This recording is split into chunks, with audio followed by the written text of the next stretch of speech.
Strap in, because we're about to go deep into the rabbit hole of marital reality. But first, let's listen to what Professor Tom and his callers think about this topic. When I ask people why they get married, and again, like I've been single all my life, you know I've been married and divorced 4 times. By the way, that 4th divorce, in case there was ever any doubt about it, is final. I am not married. I am not separated.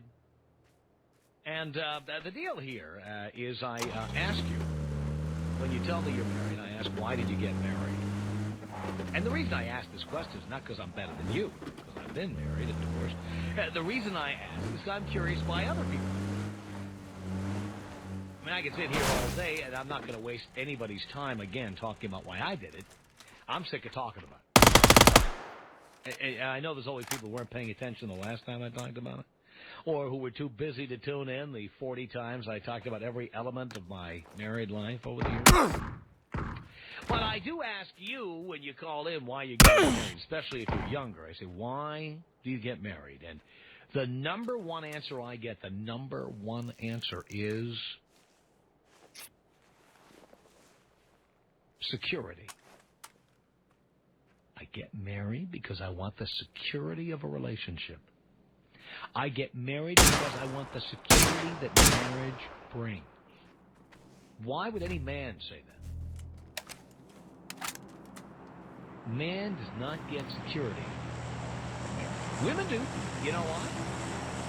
Because most women have saved no money, invested nothing, own no property unless they inherited it, don't own a nice car unless they can suck the chrome off a trailer hitch.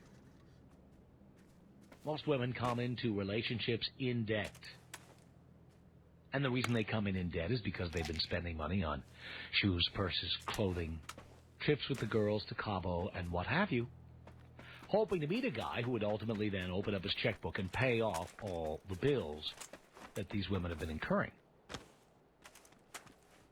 Usually, when you meet a woman, she is in debt.